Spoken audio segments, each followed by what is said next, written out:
వక్రతుండ మహాకాయ కోటి సూర్య సమప్రభా నిర్విఘ్నం కురు మే దేవా సర్వకార్యేషు సర్వదా. గురు బ్రహ్మా గురుర్విష్ణుః గురుర్దేవో మహేశ్వరః గురుర్ సాక్షాత్ పరబ్రహ్మ తస్మై శ్రీ గురవే నమః. ఓం మహాసరస్వత్యై నమః. ఓం నమో భగవతే వాసుదేవాయ. శ్రీ జ్ఞానేశ్వరి భగవద్గీత పారాయణం 45వ రోజు పారాయణం. 11వ అధ్యాయంలో అయిన విశ్వరూప సందర్శన యోగము అనే అధ్యాయంలోంచి 6వ శ్లోకం నుంచి 10వ శ్లోకం వరకు తెలుసుకునే ప్రయత్నం చేద్దాము. అదేవిధంగా ఓవీలకు వచ్చేసరికి 141వ ఓవీ నుంచి 217వ ఓవీ వరకు తెలుసుకునే ప్రయత్నం చేద్దాము. ముందుగా ఆ శ్రీకృష్ణ పరమాత్మని ధ్యానం చేసుకుందాము. వసుదేవసుతం దేవం కంసచాణూరమర్దనం దేవకీ పరమానందం కృష్ణం వందే జగద్గురుం శాంతాకారం భుజగశయనం పద్మనాభం సురేశం విశ్వాకారం గగనసదృశం మేఘవర్ణం శుభాంగం లక్ష్మీకాంతం కమలనయనం యోగిహృద్యానగమ్యం వందే విష్ణుం భవభయహరం సర్వలోకైకనాథం మేఘశ్యామం పీతకౌసేయవాసం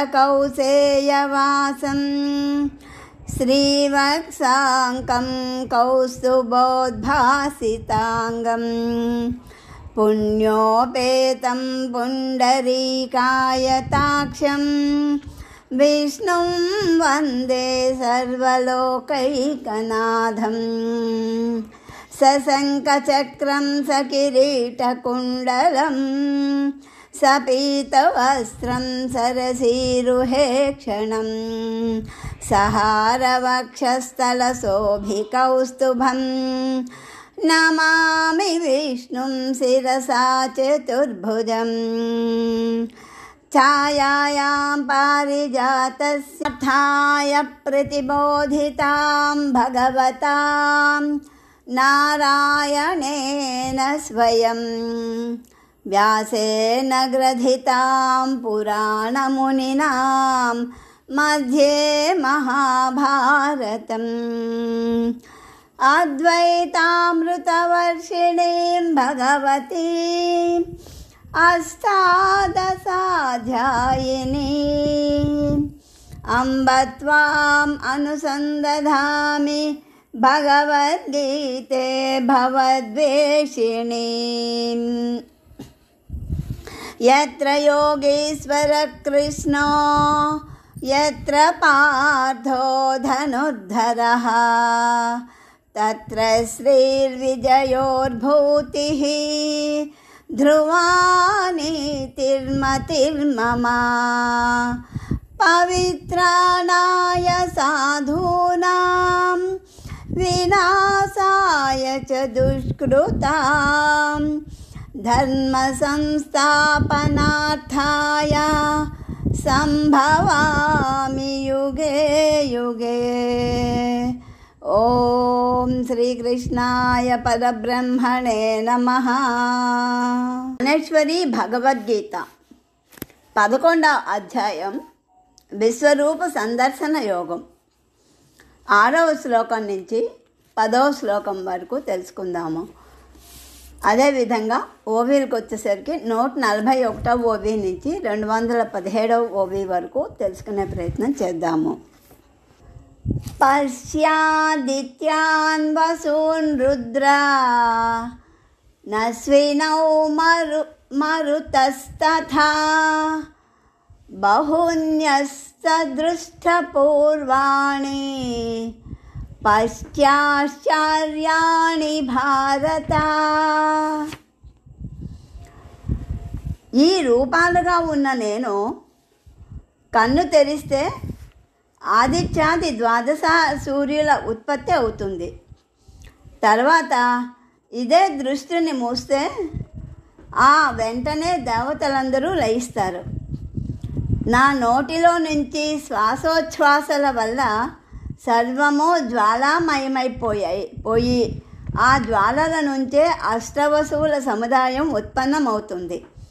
నా కనుబొమ్మలు కోపంతో ఒక చోట కలుస్తాయి.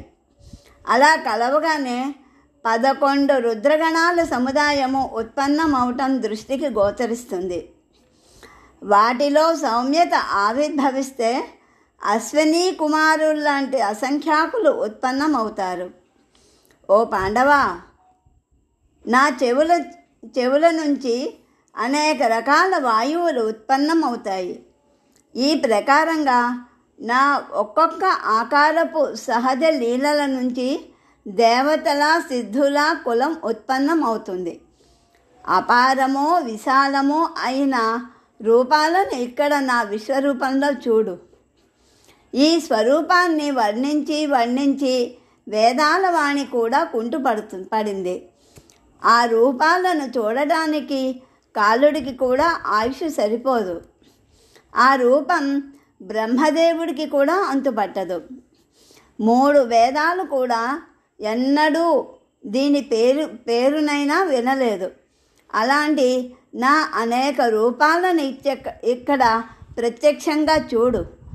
అలాంటి ఆసక్తితో చూసిన తరువాత ఆశ్చర్యాన్ని ఆనందాన్ని అనుభవించు అని చెప్తున్నారు శ్రీకృష్ణ పరమాత్మ అర్జునుడితో. ఇంకా ఏం చెప్పారు? ఇహైకస్తం జగత్కృష్ణం పశ్యాద్య సచరాచరం మమ దేహ గుడాకేశ యచ్ఛాన్యద్రష్టుమిచ్చసి. ఓ కిరీటి, కల్పతరువు మొదట్లో కోమలంగా ఉన్న గడ్డి కూడా అసంఖ్యాకంగా మొలకలెత్తినట్లు ఈ విశ్వరూప రోమకూపాల్లో కూడా సృష్టి ఉంది. సుడిగాలి వంటి పృథ్వీలోకి పరమాణువులు వెలుతురులో ఎగురుతున్నట్లుగా కనిపిస్తాయి. అలాగే ఈ విశ్వరూప అవయవాల సందుల్లో కూడా బ్రహ్మాండాలు గుంపులుగా గుండ్రంగా పరిభ్రమిస్తూ ఉండడం కనిపిస్తోంది. చూడు, ఆ విశ్వరూపం యొక్క ఒక్కొక్క అవయవం వద్ద సమస్త బ్రహ్మాండము విస్తరించి ఉంది. అది చూడు. ఒకవేళ నీకు విశ్వానికి అవతల ఏమున్నదో చూడాలని అనిపిస్తుందేమో, చక్కగా చూడు. ఈ విషయంలో ఏ విధమైన సంకటము అల్పత్వము కలగనక్కర్లేదు. ఈ నా శరీరంలో ఏది నీకు ప్రీతిగా అనిపించిందో దాన్ని హాయిగా చూడు. ఆ విధంగా ఆ విశ్వరూపధారి శ్రీకృష్ణుడు పూర్ణ ప్రేమతో చెప్పిన మీదట అర్జునుడు తన రూపం చూస్తున్నాడా లేదా అని అతని వైపు చూడసాగారు. అప్పుడు అతను ఒక్క మాటైనా లేకుండా స్పష్టంగా కూర్చుని చూడటం ఆయన దృష్టికి కనిపించింది. అప్పుడు అతను స్పష్టంగా ఎందుకు కూర్చున్నాడా అని భగవానుడు అతని వైపు చూడసాగారు. అతను తన విశ్వరూపాన్ని చూడాలన్న తీవ్ర ఆశ అనే నగను ధరించి ఉత్కంఠతతో ఉన్నట్లు ఆయన మనసుకి తోచింది. నతు మాం శక్యసే ద్రష్టు మనేనైవ స్వచక్షుషా దివ్యం దదామి తే చక్షుః పశ్యమే యోగమైశ్వరం. అప్పుడు భగవంతుడు మనసులో ఇలా అనుకుంటున్నాడు. విశ్వరూపం చూడాలనే అతని ఉత్కంఠ ఇప్పటికీ తగ్గలేదు. అతనికి అంటే విశ్వరూప దర్శనంతో ఆనందం కూడా కలిగినట్లు లేదు. నేనైతే అతనికి విశ్వరూపం చూపించాను, కానీ అతనికి అది అసలు అర్థం కావటం లేదు. అలా అని దేవుడు నవ్వుకున్నాడు. అలా నవ్వుతూనే అర్జునుడితో ఈ విధంగా అన్నాడు, నేను నీకు విశ్వరూపం చూపించాను, కానీ నువ్వు దాన్ని చూడటం లేదు. ఈ మాటలు విని బుద్ధిమంతుడైన అర్జునుడు అన్నాడు, మహారాజా, ఈ అల్పత్వం అనే దోషం ఎవరిది? మీరు నాకు విశ్వరూపం చూపటం అంటే కొంగ చేత వెన్నెల అనే అమృతాన్ని తాగించడానికి ప్రయత్నం చేసినట్లే అవుతుంది. ఎందుకంటే వెన్నెలకు భోక్త చకోరమే కానీ మీరది కొంగకి ఇస్తున్నారు. ఓ మహారాజా, అద్దాన్ని స్వచ్ఛంగా కడిగి దాన్ని అంధుడికి చూపాలన్న ప్రయత్నం చేసినట్లయింది. అలాగే ఓ ఋషికేశ, చెవిటివాడి ముందు గానం చేస్తున్నట్లు ఉంది. ఓ సారంగధర, మీకు తెలిసి కూడా సుగంధ పుష్ప పరాగ కణాలను భ్రమరాలకు వేయకుండా బురదను తినే కప్పకి వేసి దాన్ని వృధా చేసి అది వృధాగా పోయిందని ఎవరి మీదనో కోపిస్తున్నారు. చర్మ చక్షురాది ఇంద్రియాలకు గోచరమైనదని విశ్వరూపాన్ని శాస్త్రాలు వర్ణించాయి. కేవలం జ్ఞానదృష్టికి మాత్రమే కనిపించే అలాంటి విశ్వరూపాన్ని మీరు నా చర్మచక్షువుల ముందు పెడితే దాన్ని నేను ఎలా చూడగలుగుతాను? అయితే మీ తప్పులను నేను ఎంచకూడదు, ఇది నా ప్రారబ్ధము అని స్పష్టంగా కూర్చోవాలి, సహించాలి. అర్జునుని ఈ మాటలు విని దేవుడు అన్నాడు, అర్జున, నీ మాటలు నాకు అంగీకారమే. నీకు విశ్వరూపం చూపాలని నా మనసులో ఉంది. అయితే నిజానికి అది చూడగల సామర్థ్యాన్ని తప్పనిసరిగా నీకు నేను ఇవ్వాల్సి ఉంటుంది. కానీ ప్రేమతో నిండిపోయి మాట్లాడుతూ నీకు దృష్టి ఇవ్వడం మర్చిపోయాను. పొలాన్ని దున్నకుండా భూమి మీద గింజలు చల్లటం లేదా లతలను నాటి వాటికి నీరు పోయటం ఇవన్నీ వృధా అయినట్లు, అలాగే నీకు విశ్వరూపం చూపించే విషయంలో నా ప్రయత్నాలు వ్యర్థమైపోయాయి. అయితే ఇప్పుడు నీకు ఇచ్చే దివ్యదృష్టి యోగంతో నీవు నా విశ్వరూపాన్ని చూడగలవు. ఓ పాండవా, ఆ దృష్టితో నా సర్వ అఘటిత ఘటనా రూపం ఐశ్వర్య యోగాన్ని చూచి దాన్ని నీ పూర్ణ అనుభవంలోనికి తీసుకో. ఎవరు వేదాలు తెలుసుకోవడానికి యోగ్యులో, ఎవరు సకల లోకాలకి ఆది కారణమైన ఆది పురుషుడో, ఎవరు సర్వ జగత్తులో పరమ పూజులో, ఆ శ్రీకృష్ణ పరమాత్మ ఇలా అన్నారన్నమాట. ఇలా అన్నాడని చెప్తూ సంజయుడు చెప్తున్నాడు ఎవరితోనే, ధృతరాష్ట్రుడితోని. ఏవముక్త్వా తతో రాజన్ మహాయోగేశ్వరో హరిః దర్శయామాస పార్థాయ పరమం రూపమైశ్వరం. సంజయుడు అంటున్నాడు, కౌరవుల కుల చక్రవర్తి ధృతరాష్ట్ర మహారాజా, నాకు మళ్ళీ అదే ఆశ్చర్యం అనిపిస్తోంది. ఈ ముల్లోకాల్లో లక్ష్మి కన్నా అధికమైన దైవం ఎవరైనా ఉన్నారా? లేదా ఈ జగత్తులో వేదాలకు మించి ఆత్మస్వరూప జ్ఞానాన్ని వర్ణనం చేసే సమర్థులైన వారు ఎవరైనా ఉన్నారా? చూపండి. లేదా ఏకనిష్ట దాస్యత్వం అనేది ఒక్క శేషుడి దేహంలోనే ఉంటుంది. మహారాజా, భగవంతుని ప్రాప్తి కోసం యోగుల వలె అహోరాత్రులు తన దేహాన్ని అర్పించి సేవ చేసే గరుడి లాంటి వారు ఎవరైనా ఉన్నారా? అసలు వారందరినీ ఒక పక్కన పెట్టేసి ఏ రోజున పాండవులు జన్మించారో ఆ రోజు నుంచి వారి వద్ద కృష్ణుడి సుఖం ఏకత్రితంగా ఉంది. అయినా కానీ కామాతుర పురుషుడిని సౌందర్యవతి స్త్రీ తన అధీనంలో చేసుకున్నట్లు పంచపాండవులలో అర్జునునికి శ్రీకృష్ణుడు సహజంగా అధీనుడైపోయాడు. అది ఎంతగా అంటే మాటలు నేర్చిన పెంపుడు చిలుక కూడా అలా మాట్లాడలేదు. లేదా అసలు ఆడటానికి పెంచబడిన హరిణి మొదలైన జంతువులు కూడా ఇంతగా ఆజ్ఞను పాటించవు. అంటే ఇంతగా శ్రీకృష్ణుడు అర్జునుడికి వశమైనారు అని చెప్తున్నారన్నమాట సంజయుడు.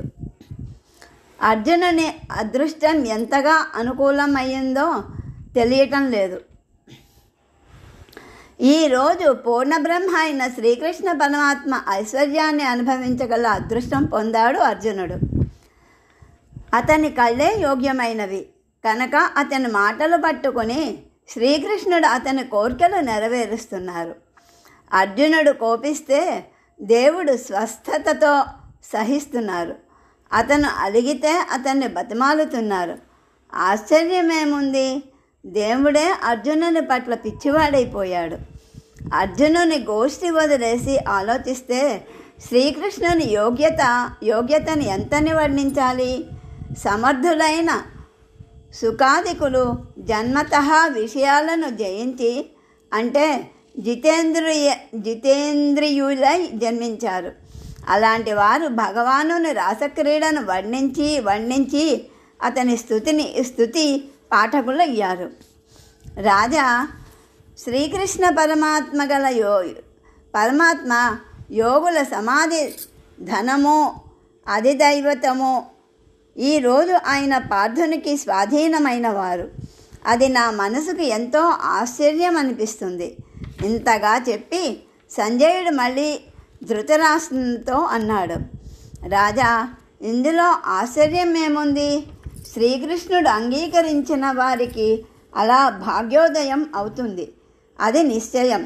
అందువల్లే ఆ దేవాది దేవుడు పార్థునితో ఇలా అన్నారు, నేను నీకు దివ్య దృష్టిని ఇస్తున్నాను. దాని యోగంతో నా అఖండ విశ్వరూపాన్ని నువ్వు చూడగలవు అని. శ్రీకృష్ణుని నోటి నుంచి ఈ అక్షరాలు బయలువెడినంతలో ఒక్కసారి అర్జునుడి అజ్ఞానాంధకారం నశించడం ప్రారంభమైంది.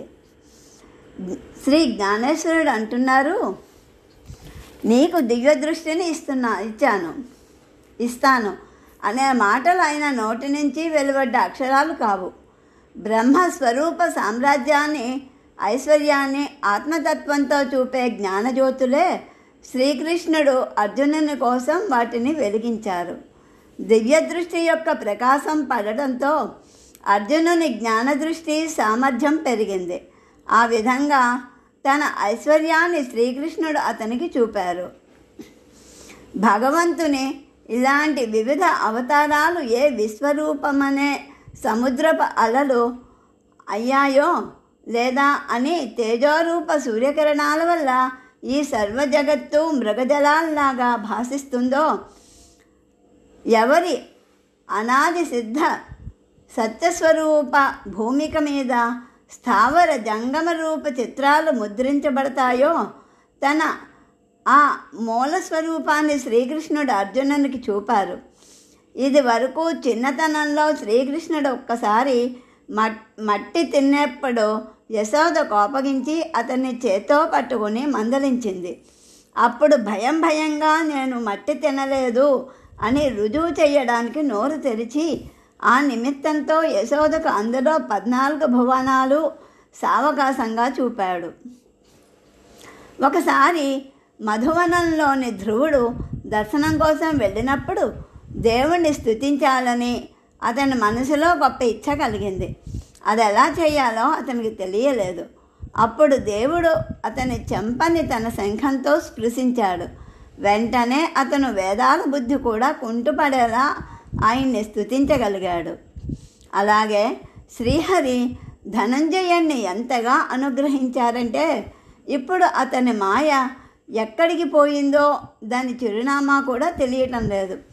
ఒక్కసారి విశ్వతేజస్సు ప్రకాశించి ప్రళయకాలంలో జలమయమైనట్లు అతనికి అంతటా చమత్కారమయంగా కనిపించింది. అతని చిత్తం ఆశ్చర్యంలో నిమగ్నమయ్యింది. నదీ తీరంలో మార్కండేయ ఋషి సంధ్య చేస్తూ విశ్వరూపం చూపమని భగవంతునికి విన్నపం చేసినప్పుడు పృథ్వీ నుంచి ఆకాశం వరకు సర్వత్రా నీరే ఉండి అందులో అతనొక్కడే ఈదుతూ కనిపించినట్లు, అదేవిధంగా విశ్వరూపమై కౌతుకంతో పార్థుడు అందులో నిమగ్నమయ్యాడు. అతను ఇలా అన్నాడు: దృష్టికి ఆకాశం ఎంత పెద్దగా కనిపిస్తుందో, దాన్ని ఎవ్వరూ ఎక్కడికి తీసుకుపోయారో, అలాగే ఈ స్థావర జంగమ మహాభూతాల సృష్టి ఏమైపోయింది? దిశల చిరునామా నశించిపోయింది.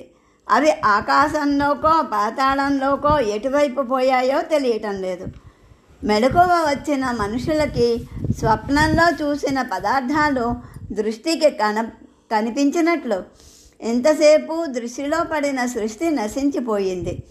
సూర్యుడు తేజో సామర్థ్యంతో చంద్రుడు తారలు నశించిపోయినట్లు సృష్టి రచన అంతటినీ విశ్వరూపం మింగినట్లుంది. ఇప్పుడు అతని ముఖం, మనసు అనేది గుర్తు లేకుండా పోయింది. మనసు సంకల్ప వికల్పరహితంగా అయ్యింది. బుద్ధి తన వశం చేసుకోలేకపోయింది.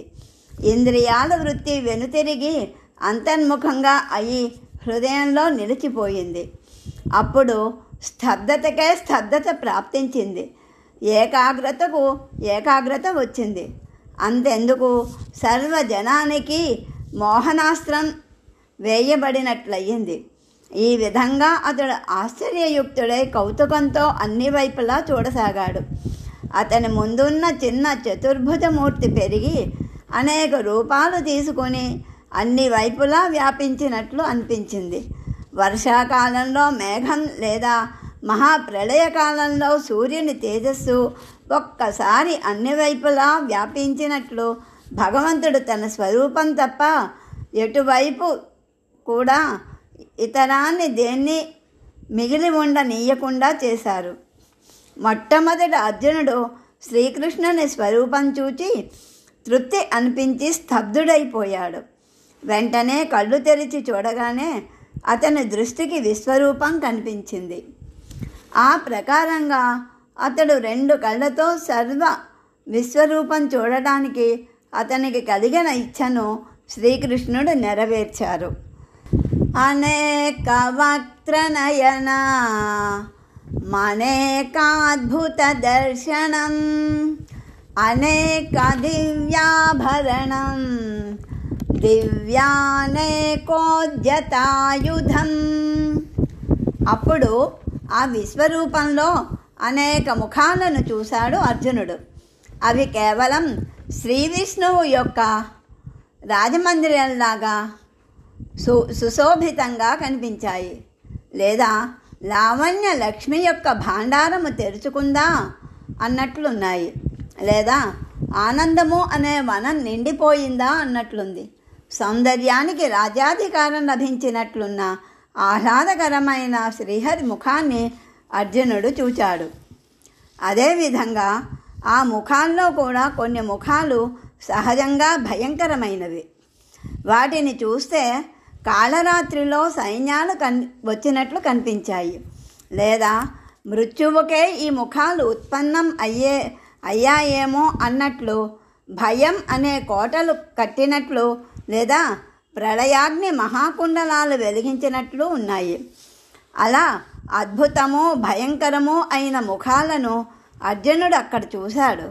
పుష్కల సౌమ్య ముఖాలు, నిరుపమ అలంకారాలు వేసుకున్న చమత్కారిక ముఖాలను కూడా చూశాడు. జ్ఞాన దృష్టితో చూచినా కూడా అతనికి ఆ ముఖాలకు అంతం ఎక్కడా అతనికి కనిపించలేదు. ఆ తర్వాత వాటిని వదిలేసి విశ్వరూపానికి కళ్ళెక్కడున్నాయి అని అతను ఇంకా కౌతుకంతో నేత్రాలను చూడసాగాడు. అవి అనేక రంగుల కమలాలు వికసించినట్లు ఉన్నాయి. అదేవిధంగా విస్తృతంగా సూర్య తేజస్సులాగా మెరుస్తున్న కళ్ళపంక్తి అర్జునుని దృష్టిలో పడింది. అతని కళ్ళను పరిశీలించాడు. కల్పాంత సమయంలో మేఘాల గుంపులో మెరుపు కలిసినట్లు ఆ కనుబొమ్మల కింద దృక్కిరణాలు అగ్నిలాగా లేత ఎరుపుతో అందంగా ఉన్నాయి.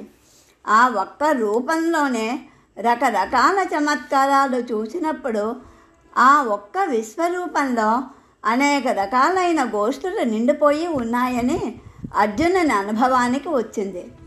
మరి ఆ విశ్వరూపం యొక్క పాదాలు ఎటువైపు ఉన్నాయో, మకుటమణి ఎక్కడుందో, బాహుదండాలు ఎటువైపు ఉన్నాయో చూడాలన్న కౌతుకంతో అతని ఇచ్ఛ పెరగసాగింది. మరి అదృష్టవంతుడైన ఆ పార్థుని మనోరథం ఎలా విఫలమవుతుంది? శంకరుని అమ్ముల పొదలో ఎప్పుడైనా వ్యర్థబాణం ఉంటుందా? లేదా బ్రహ్మదేవుడి వాక్కులో అర్థం లేని వ్యర్థమైన మాట ఉండగలదా? లేదు కనుక అపారమైన విశ్వరూపానికి అది ఆది అంతాన్ని కూడా అర్జునుడు చూశాడు. ఏ విశ్వరూపం యొక్క ఆది అంతం వేదాలకు కూడా పట్టుబడదో ఆ విశ్వరూపం సర్వ అవయవాలను ఒక్కసారిగా అర్జునుడు 2 కళ్ళతో చూశాడు. అనేక రత్నాలంకారాలతో శోభాయమానంగా ఉండే ఆ విశ్వరూపం యొక్క చరణాల నుంచి మకుటం వరకు దాని వైభవాన్ని చూశాడు. పరబ్రహ్మ స్వయంగా స్వరూపధారణ చేసి దాని మీద అలంకారాలు వేసుకున్నప్పుడు అవి ఎలా శోభిస్తున్నాయో చెప్పటం ఎవరి వశం?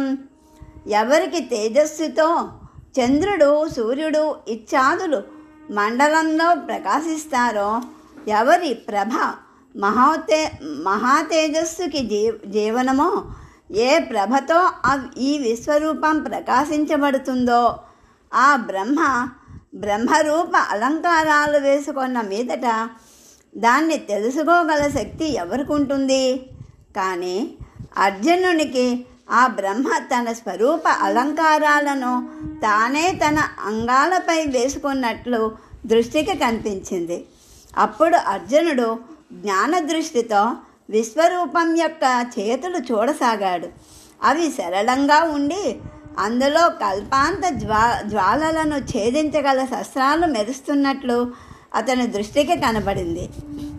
దేవుడు తానే, దేహము తానే, దాని మీద వేసుకున్న నగలు తన చేతులు, తనే ఖడ్గాలు, తనే జీవులు, శరీరం కూడా తానే అయి ఉన్నారు. అంతెందుకు, చరాచర విశ్వమంతా దేవునితో వ్యాపించి ఉన్నట్లు అర్జునుడు చూశాడు. అతని కిరణాల్లోని ప్రబల అగ్నితో నక్షత్రాలు వెలుగుతున్న శనగల్లా అయి అతని తేజస్సుతో అగ్ని కూడా వ్యాకులం చెంది ఆ తాపం వల్ల అది సముద్రంలో ప్రవేశించాలని అనసాగింది. అంటే అగ్నికి సముద్రంలోనికి ప్రవేశించాలన్న ఇచ్చ కలిగింది. అప్పుడు కాలకూట విషపు అలలు ఎగిసిపడినట్లు లేదా మహామెరుపులోనే అరణ్యమే ఉద్భవించినట్లున్న ఆయుధాలను చేతుల్లోకి తీసుకుని ఇతరులకు చంపడానికి సిద్ధమైనట్లు ఉన్న అపరిమితమైన చేతులను అర్జునుడు ఆ విశ్వరూపంలో చూశాడు. ఈ విధంగా శ్రీకృష్ణ పరమాత్మ తన యొక్క విశ్వరూపాన్ని అర్జునుడికి చూపిస్తున్నాడు అన్నమాట. అర్జునుడు ఆ విధంగా చూస్తున్నాడు. ఇంకా ఏమేమి తన్మయత్వంతో చూశాడు, ఏమేమి తెలుసుకున్నాడు అనేది రేపటి రోజు పారాయణంలో తెలుసుకునే ప్రయత్నం చేద్దాము. ఓం నమో భగవతే వాసుదేవాయ.